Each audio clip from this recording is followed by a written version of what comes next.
Keledai yang tidak pernah kembali ke pemiliknya. Jadi ini bukan berarti bukti pencurian atau tindakan buruk ya teman-teman.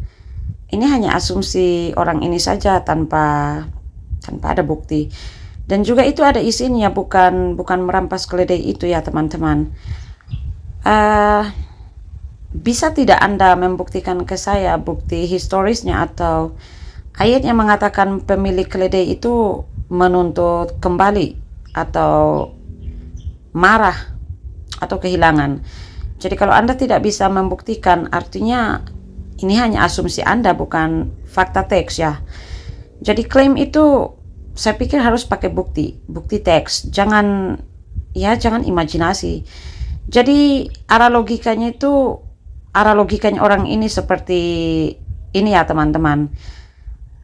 Pertama, Yesus meminjam keledai. Kedua, Alkitab tidak menulis proses pengembaliannya.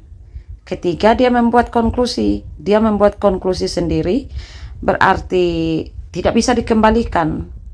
Jadi itu konklusi dia sendiri ya teman-teman. Ini namanya argument from silence atau ya kesimpulan dari ketiadaan informasi. Hanya karena sebuah teks tidak menceritakan detail pengembalian bukan berarti otomatis tidak dikembalikan. Ada sebuah cerita ya teman-teman, ada sebuah cerita mengatakan seseorang itu meminjam tas temannya. Cerita itu selesai tanpa menulis kelanjutannya atau kelanjutan pengembaliannya. Apakah itu otomatis berarti tas itu dicuri? No, itu hanya asumsi. Jadi inti kelemahan logika orang ini tidak disebut, diubah menjadi pasti tidak terjadi. Padahal dua hal ini berbeda. Artinya di teks Injil tidak ada kalimat keledai itu dikembalikan ke pemiliknya. Tetapi, ada kata tetapi ya. Tetapi juga tidak ada kalimat keledai itu tidak dikembalikan ke pemiliknya. Karena teks atau Alkitab diam atau tidak mencatat hal tersebut, orang ini langsung membuat konklusi sendiri, berarti tidak dikembalikan. Inilah kelemahan logikanya teman-teman. Kenapa? Karena tidak disebut. Alkitab tidak menceritakan itu bukan berarti atau tidak sama dengan pasti tidak terjadi. Nah, hal yang penting adalah kita tidak bisa menambahkan tuduhan hanya dari bagian yang dikosongkan atau tidak diceritakan. Jadi orang ini ya teman-teman, dia mengubah tidak ada informasi menjadi kepastian tuduhan. Nah, secara logika ini lemah, sangat lemah sekali. Jadi sekali lagi, kalimat tidak disebut bukan berarti atau tidak sama dengan pasti terjadi. Dan kalimat tidak disebut juga bukan berarti atau tidak sama dengan pasti tidak terjadi.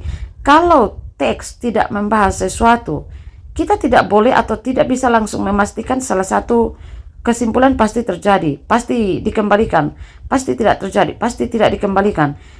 Teks tersebut tidak sedang membahas bagian itu ya teman-teman. Tapi lucunya orang yang menuduh ini, dia langsung melompat ke konklusi.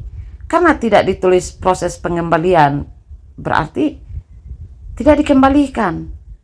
Ini namanya logika yang lemah. Kalau dia memakai logika seperti ini ya teman-teman, berarti maka setiap cerita yang tidak menjelaskan secara detail akhirnya itu harus dianggap kejahatan. Ini jelas tidak masuk akal. Ini logika yang lemah, bikin saya tertawa ya teman-teman. Terima kasih.